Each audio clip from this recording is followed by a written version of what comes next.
What up, YouTube? You ever wondered what is a good man and where can you find one? This is pretty much for the ladies. And I was just thinking about this, and it, to me, the definition of a good man is if you find a man who has everything you want, except you're just not attracted to him or sexually desire him, that is a good man. And the reason why I say that is because a man who has everything, he's good, he's faithful, he's a provider, he's everything you need him to be, but you're not attracted to him. That man, once he is done with the relationship with you, is going to change. And more than likely, the way he changes is going to make him more attractive to women in general. And to me, a good man is basically synonymous with a perfect man in regards to the way I believe a lot of women view men today. And a perfect man is somebody who has basically got experience with women. He's got sexual experience with women. He's got game. He knows how to talk to women. He's already got his mind frame or his goals in place. He's on his journey for whatever career is going to be in. He has his plan, and he just needs a woman to help complete that plan. And that man, for who he is, requires experience. And not only experience with life, but he also requires experience with women. And that may be potentially different types of women, because that experience and making him the man that is that I think is most desirable to women, as part of that is knowing the type of woman he wants. He knows the type. He knows how to deal with women. He knows how to talk to different types of women. But with that, this is what I think a lot of people don't really consider, is that a man who has that good experience, that good knowledge, he has that good stature, is going to have the highest standards for the woman that he's with. Because if you think about it, the man that you want, he's already been with a bunch of different women. He knows how a bunch of different women think, and he knows how he acts around a bunch of different women. So he's not going to want a woman that's going to take him out of his game, put him off his plan. And so that brings his choice into a different category as far as women.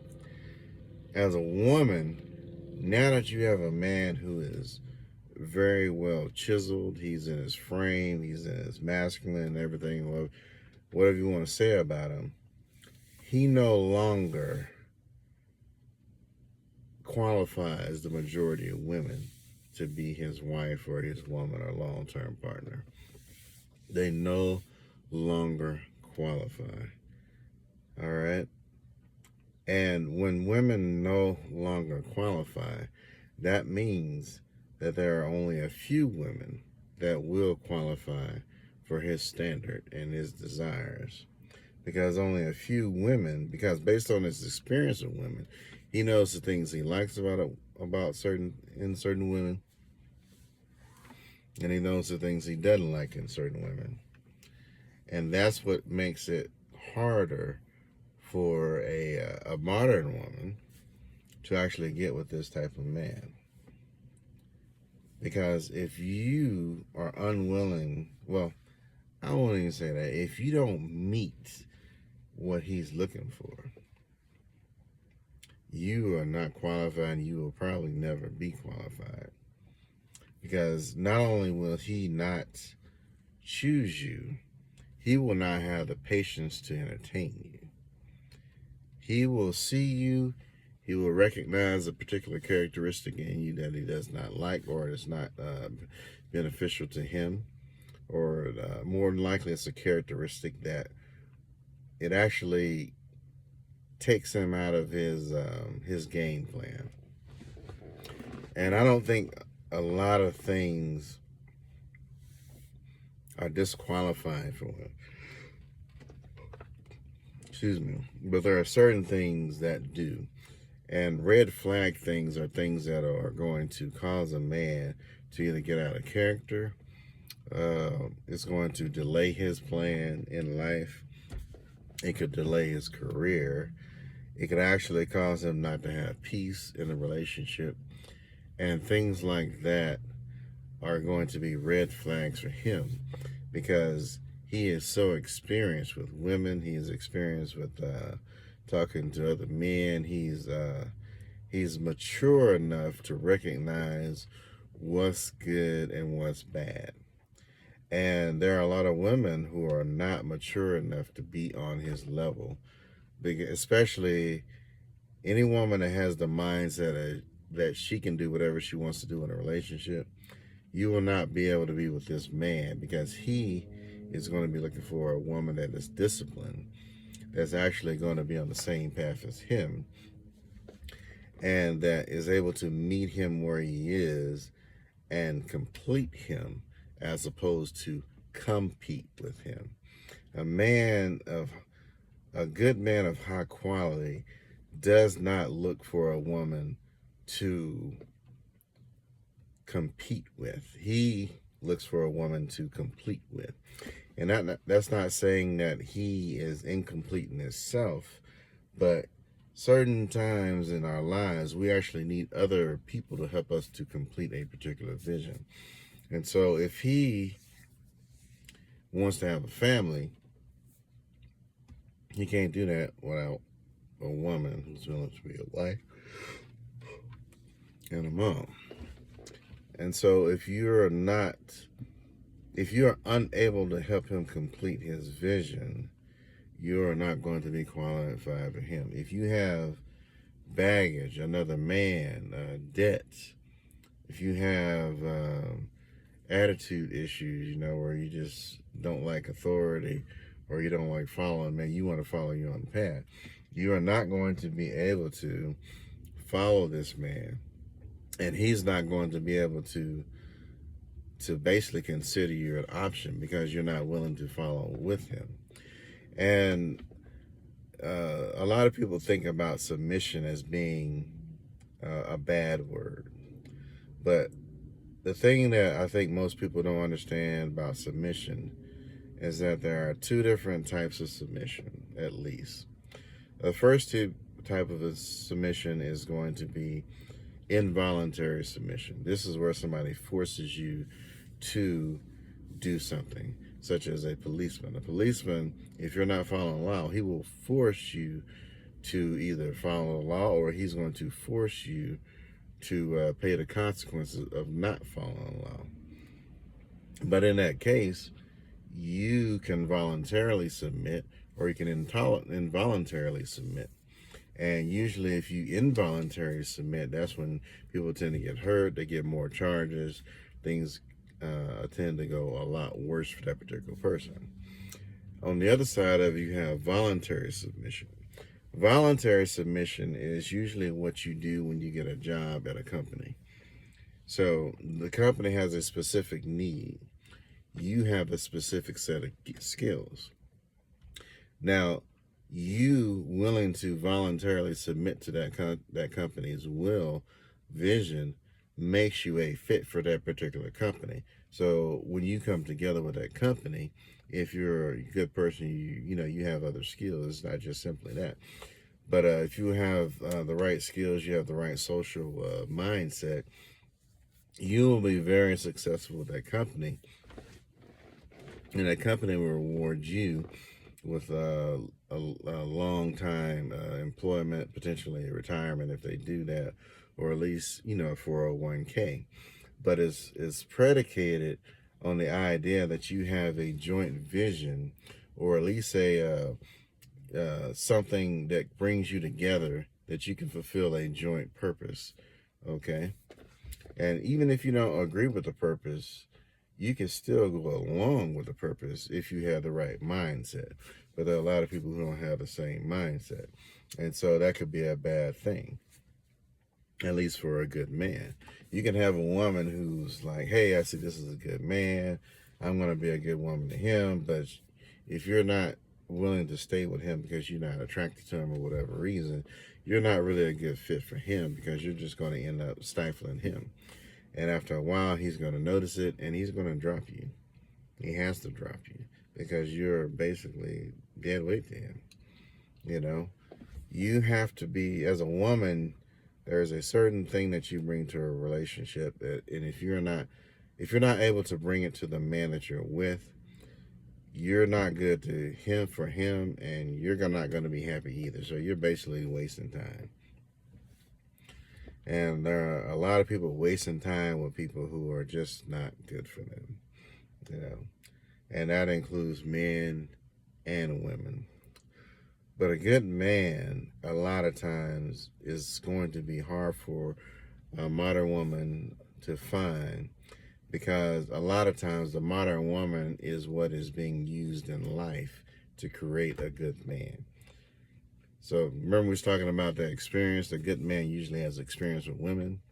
You basically become a chipping stone to make a good man. That's what a lot of women have become today, are chipping stones for good men. But when you become a chipping stone for a good man, you actually disqualify yourself to be his wife or his long-term partner. Now, you may think that pushing a man, you may think that getting on his case, trying to kick him, so to speak, so he can jumpstart his career, his whatever path or whatever, is a good thing, but it's usually not. That is just going to make him not want to be with you. And so you go from being a nurturing woman and partner with him to basically a tool that's going against him, that's actually hurting him. All right, even if you're helping him, you're hurting him because of the way you do it. And there is a specific way you as a woman can actually bring a man to a point to where he's going to be a very good man. But it's going to be one of two ways. One way is if you're part of the process for him to be a good man. The other way is if you're the type of woman that he wants, you want him, and he's going to allow, a good man is going to allow a woman that he loves to actually help mold him. Okay? And so if you know how to be a good partner, you'll know how to mold a man. But you won't mold a man by force, like as a tool and chisel. Okay, that's by force. You'll hold him by basically, if you think of pottery, all right? Pottery is like, you usually have some on a wheel, like clay on a wheel, and the potter uses his or her hands to mold. You know, as life spins you around, so to speak, a man around, that potter is able to mold the man and help smooth out his edges, but he doesn't force it. He doesn't necessarily, he's putting a little bit of force, but that force is so gentle that it allows him to adjust to it. And that adjustment, that means of adjustment allows him to form into a vase or whatever particular thing you're trying to create. Now, the other side of it is, if you're a tool and you're a chisel, you have to go to something that's already made and that's hard. All right? That man is made and is hard, and he is who he is. If you're chipping at him, you're going against his will, and you're breaking him every time you swing your hammer. Every time you say, why don't you get up and do something? Why don't you get a job? Why don't you take care of your kids? Why don't you do this? Why don't you do that? you're chiseling him, parts of him off. And every time you chisel parts of him off, he is looking at you saying, you are not my friend. Even though you may be helping him, you are hurting him. Whereas the person who's the potter, she's got her hands on him, but she's saying, baby, I think you need to change this right here. And now he's going to resist you. He could resist you. But if you're doing it right, he's not going to resist you. He's looking at you, because if he considers you a partner in life, a partner and a good friend, he's going to allow you to do some of the molding of him, because he understands you as a partner. You're going to see things he cannot see.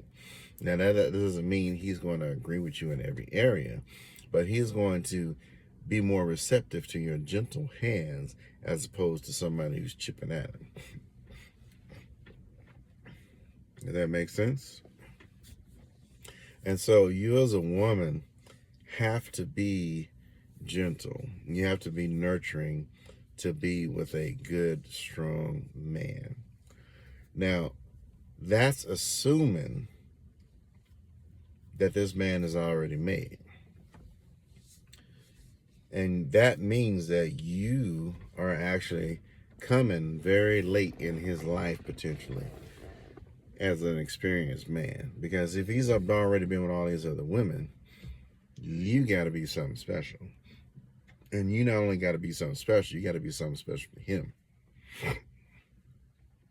And so you're already wasting time by waiting on a man to be a good man. All right? You're wasting a whole lot of time. And if you're not in the right position, you'll most likely you'll never, ever, ever find this man.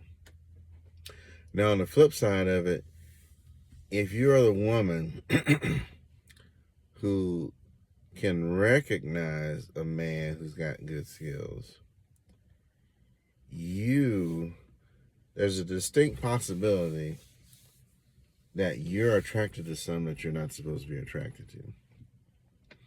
If you're seeing a man, and we could kind of go into a different aspect, because I think a lot of social relationships nowadays are based on mismatches.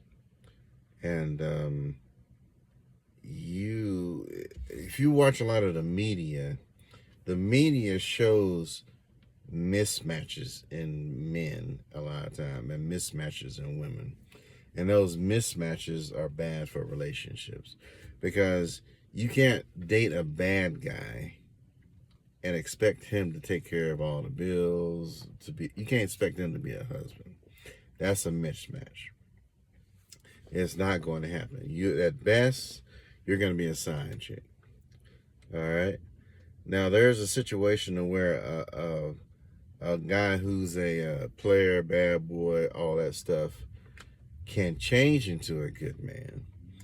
But that's going to be by his decision. And that's few and hard. I don't think that happens very often. It can happen, but it's not very often that will happen. And the reason why I believe that's the case is because nowadays there is no benefit for him to be good. If the majority of the women are looking for bad boys and trying to shape him into a good man, he is not going to want to change. Okay, because there's too many of y'all. It's too many modern women looking for bad boys. And because there's a large supply of these women, he has no reason to change. He has no reason to be a good man. He has no reason to be your husband. He has no reason to be a husband at all. Because he, like most men, he's able to get sex from women. He's going to treat a lot of women like a lot of women treat a lot of nice guys. And so you're going to find a woman for sex. He's going to find a woman for money. He's going to find a woman for companionship. He's going to find a woman to go on trips with. He's going to have another woman for sex. And then he might have as many women as he possibly can for each category, because he can. Because media has has portrayed the bad boy as the strong man and the one who's going to protect you. But in reality, they don't. And a lot of times, they will not, unless it has something to do with their own pride, more than likely.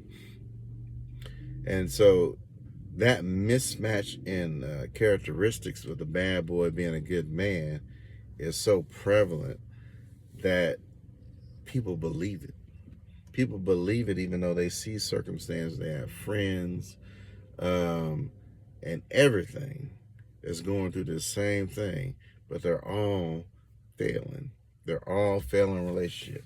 They got a man that's got 4 or 5 baby daddies, or they're a woman with 4 or 5 baby daddies, or they find a man that's got 4 or 5 baby mamas, and so they're never the main woman. They're always one of the women, and it's not a win at all. Being a side chick in life is not a win at all, and you probably won't figure it out until you actually need him. When you actually need him is when side chicks find out that they're side chicks, and they find out the reality of side chicks, and it'll never be good. It'll never be good for you. At best, it'll only be good sometimes. All right, it'll only be good at certain occasions, because the attraction of a bad boy is based on a woman looking at just the good things, just the good aspects of this particular man. Whereas with a good man, the aspects most of modern women look at, seems like, is they look at all the bad things instead of the good things for the man. And that's the reason why they're attracted to the bad boy. The bad boy has one good quality, all right? The good guy, he has 10 good qualities. But because the woman looks at good qualities in the bad boy as opposed to the bad qualities, she's always going to be attracted to him. And the reason why a lot of modern women aren't attracted to the nice guy or these other guys is because they don't really focus on the good stuff. They focused on the one bad thing he has. He don't want to spend a lot of money. He don't want me to go on a girls trip. Because women focus on these little bitty issues that are disciplined in nature, that's the reason why I believe a lot of women are not attracted to the nice guy, but they remain attracted to the bad boy, is because they do what I basically told you. They only look at the good things for the bad boy, and they always look at the bad things for the nice guy. But again, as part of the mismatch that I believe a lot of times we see in the movies, the prince, being the gentleman, coming to save a woman, all these things, he has become demonized. He is no longer the trophy of the modern time. He is basically boring. You know what I'm saying? But he's rich. All right, he can give her anything, or a lot of things that she wants, but he's boring. There's no fun. The bad boy, he's getting in fights, he's beating up people, but a lot of times he's putting himself in that situation. He is his own biggest problem. The reason why he's broke is because he don't take responsibility. He has money sometimes, but he don't have he's not consistent. That's his personality. He has so many bad attributes about him in a lot of cases that he'll never be a good choice for a long-term relationship because he's unprepared. That's in contrast to another guy who's a bad boy. The other guy who's a bad boy used to be the nice guy. He used to be the good man. Now this guy, he's bad for revenge. He's bad because women are bad to him. Now he's a whole nother story, but we won't get into him in this particular video. But I think that's pretty much what I'll speak on today is basically a contrast between the nice guy, the good guy, and then you have the guy who's the bad boy player or whoever. But you can never ever find a man who's just born a good man. A good man is always going to be made. And that's either going to be through his life circumstances of women and whatever else, or he's going to be humbled by a circumstance to cause him to go from being a bad boy into being a good man. But most of the time, you're not going to be able just to find a good man that has never been through anything. But hope this helps you guys, and hope you take care.